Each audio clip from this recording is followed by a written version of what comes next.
कितना बड़ा धोखा हमारे साथ किया, जरा समझिए। इस कानून का क्या नाम है? Place of worship act. Hindi में कहते हैं पूजा स्थल कानून। पूजा कौन करता है? मुस्लिम पूजा करते हैं क्या? नहीं, मुस्लिम प्रार्थना करते हैं, हिंदू पूजा करते हैं, मूर्ति की पूजा होती है और निराकार ब्रह्म की प्रार्थना होती है। तो ये प्लेस ऑफ वर्शिप एक्ट है जो सुप्रीम कोर्ट में मैं पिछले 4 सालों से समझा रहा हूं। इसका नाम प्लेस ऑफ वर्शिप एक्ट है तो किसके हित के लिए हुआ? ये पूजा स्थल के लिए हुआ। पूजा स्थल को क्या कहते हैं? मंदिर। और इस कानून का पहला सेक्शन ये कहता भी है कि रिलीजियस कैरेक्टर चेंज नहीं होगा। हम भी कह रहे हैं रिलीजियस कैरेक्टर चेंज नहीं होना चाहिए, और हमारा ये कहना है कि मंदिर का रिलीजियस कैरेक्टर चेंज होता भी नहीं। कैरेक्टर और अपीयरेंस, इसमें अंतर है। इस समय मैंने पीला वस्त्र पहना हुआ है, ये रामनामी दुपट्टा रखा हुआ है, अभी तिलक लगा लिया, तो मैं क्या दिख रहा हूं? हिंदू। मैं बगल के मस्जिद में जाऊं, सफेद कुर्ता पैजामा पहनूं, गोल टोपी लगा लूं तो क्या दिखूंगा? मुस्लिम। मैं क्रॉस पहन लूं तो क्या दिखूंगा? क्रिश्चियन। मैं साफा बांध लूं तो क्या दिखूंगा? सिख। ये मेरा चरित्र नहीं है, ये मेरा कैरेक्टर नहीं है, ये मेरा क्या मेरा है? रूप, अपीयरेंस। और कानून किसकी बात करता है? कैरेक्टर की। तो कैरेक्टर में हिंदू हूं या मुस्लिम हूं या पारसी हूं या ईसाई हूं या सिख हूं, मेरा कैरेक्टर जानने के लिए क्या करना पड़ेगा? सर्वे। मैं सुप्रीम कोर्ट में हूं, काले कोर्ट में हूं, क्या दिखता हूं? एडवोकेट। मैं हॉस्पिटल में जाऊं, सफेद कोट पहन लूं तो कैसा दिखूंगा? डॉक्टर। पुलिस लाइन में चला जाऊं, खाकी वर्दी पहन लूं तो कैसा दिखूंगा? इंस्पेक्टर। लेकिन मेरा कैरेक्टर क्या है ये जानने के लिए आपको सर्वे करना पड़ेगा। मैंने कहा पहला मेरी ये दलील थी कि इसका नाम प्लेस ऑफ वर्शिप एक्ट है, तो कृपया इसको प्लेस ऑफ वर्शिप के पक्ष में इसकी इंटरप्रिटेशन करिए, प्लेस ऑफ प्रेयर के नहीं। मंदिर को प्लेस ऑफ वर्शिप कहते हैं और मस्जिद को प्लेस ऑफ प्रेयर कहते हैं। There is a difference between place of worship and place of prayer. आपको किसी एयरपोर्ट पे प्लेस ऑफ वर्शिप नहीं मिलेगा, क्या मिलता है? Place of prayer. क्यों? क्योंकि प्लेस ऑफ प्रेयर फिक्स नहीं होता, आप उसको बदलते रहिए। आज यहां प्लेस ऑफ प्रेयर है, कल पे यहां गोडाउन हो जाएगी, प्लेस ऑफ प्रेयर इधर चला जाएगा, परसों उधर चला जाएगा, नरसों उधर चला जाएगा। प्लेस ऑफ वर्शिप बदल नहीं सकता। प्लेस ऑफ वर्शिप को कहते हैं पूजा स्थल। पूजा स्थल का मतलब मंदिर। हिंदू ला ये कहता है एक बार प्राण प्रतिष्ठा हो गई, भगवान को आपने आह्वान कर दिया, पूजा शुरू हो गई, तो जब तक विसर्जन नहीं हो जाएगा वो क्या रहेगा? पूजा स्थल।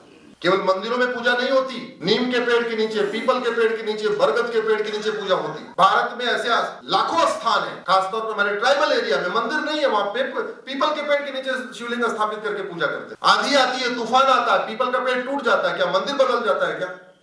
बताइए जरा। नहीं।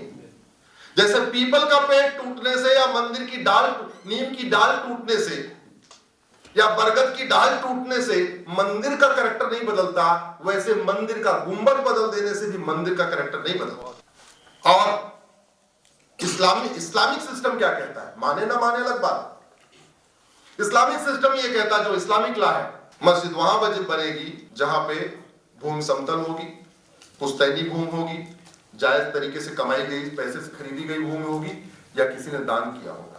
अब ये ना माने अलग बात है, लेकिन जो जहां से इस्लाम शुरू हुआ वहां कानून क्या कहता है वो बता रहा हूं। वहां ये कहते हैं कि किसी और के घर के ऊपर, किसी और के जमीन के ऊपर, किसी और ढांचे के ऊपर मस्जिद नहीं, जो ढांचा बनता है उसको मस्जिद नहीं बोलते, उसको मस्जिद ज़रार कहते हैं। और मस्जिद ज़रार में नमाज पढ़ना हराम है।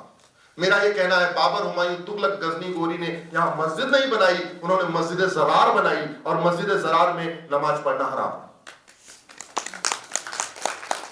तो हिंदू लॉ के अनुसार बाबर, हुमायूं, तुगलक, गजनी, गोरी ने जो गुम्बद तोड़े वो आज भी मंदिर है, और इस्लामिक लॉ के अनुसार जो उन्होंने गुम्बद तोड़ के नमाज पढ़वाया वो मस्जिद ज़रार है।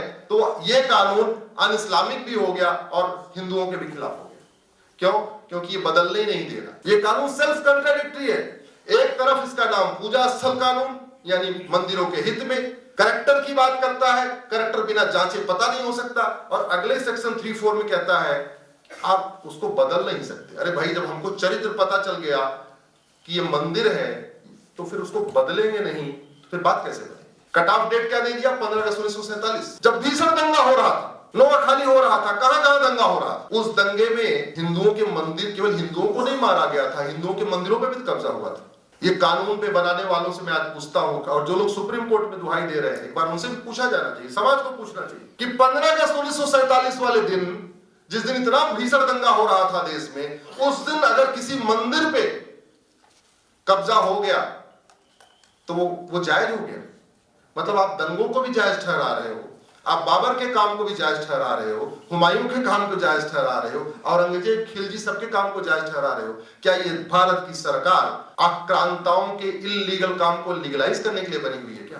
कानून इल्लीगल काम को लीगलाइज करने के लिए बनता है, न कि इल्लीगल काम को इल्लीगल घोषित करने के लिए बनता है, न कि इल्लीगल काम को लीगलाइज करने के लिए। ये कानून बना के